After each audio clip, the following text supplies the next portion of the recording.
Hey guys, it's Evan with MK Exotic. It's early March and today I have a video update about Momma Connie as well as some things that we don't usually talk about when we're talking about breeding boa constrictors.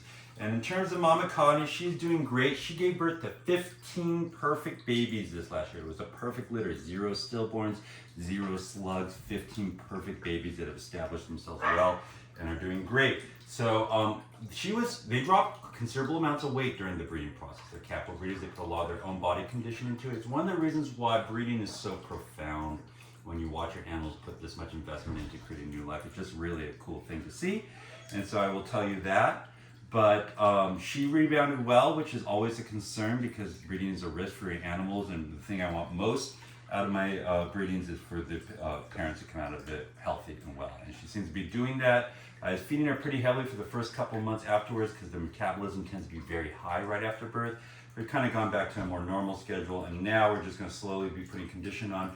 She's definitely not getting bred this next coming season, and we'll just go from there and see where she is. But that's kind of where we are, but you see nice lean conditions coming back onto her. She's just a really great animal, and I'm so happy that she's made it through this time as well as 2 other litters. She's given me 3 beautiful litters, so there are a number of captive bred true red-tailed boas in America because of her. So that's just something I will tell you.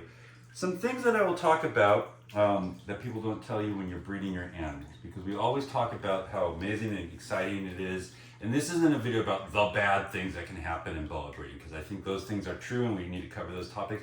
But these are just like 3 little qualitative soft factors that you might not realize when you start breeding your boas. And the first one is that you're going to handle your boas less when you start breeding them. And the reason primarily for that is because pleasure handling and companion ownership of animals is at odds or disruptive to the reproductive cycle. The breeding of a true red-tailed boa is a almost year-long process from the time you introduce males in November or December to the time you have your babies in October or November. So that means there's a 10 to 12 month period of time where you're not wanting to handle your animals other than maintenance because you don't want to disturb the courtship and breeding, and afterwards you don't want to handle your females because they are hopefully gravid. So the one thing I will tell you is if you're somebody that really likes to handle your snakes, especially a really gentle, calm, wonderful handling animal like Connie, it means that you're not going to get handled them for a better part of that year. And that's just the opportunity cost of breeding, or one of the opportunity costs is you lose some of that companion opportunity. It's just part of it, I'll tell you.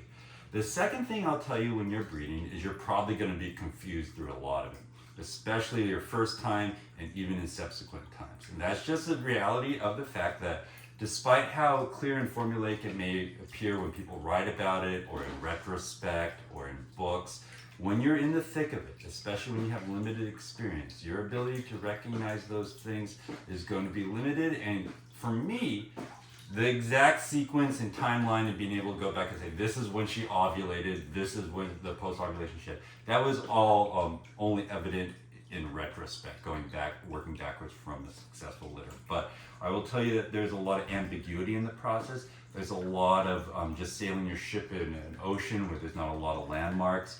There's a lot of unclear landmarks, and you have to just have some faith in the process. So that's another thing I will tell you, is that you probably won't know what you're doing a lot of the time. You just have to trust, and there's really only a limited number of things you can control.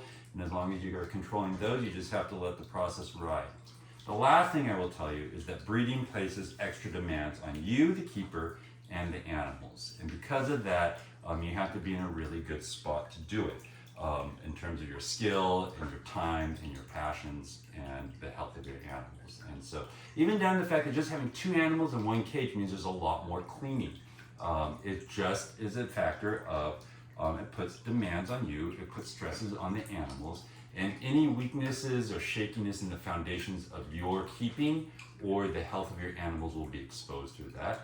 And the other truth of the matter is there are things that will be exposed, you'll run into problems that are out of your control, and it's just a matter of breeding puts these extra stresses on. I just had somebody have a boa suffer a hemipene prolapse. That's not something that was in their control per se, and it's not something that would have happened if they weren't breeding. So there's just things that you're taking a step up in the intensity of activities with your animal, going from pleasure keeping and companion keeping to breeding, and part and parcel to that is added demands and added risks. So those are just things I will tell you that don't get talked about too much in breeding, and I hope that's of interest to you. And at the end of the day, I find that it is worth it because you end up having these wonderful experiences of reproducing animals like Connie.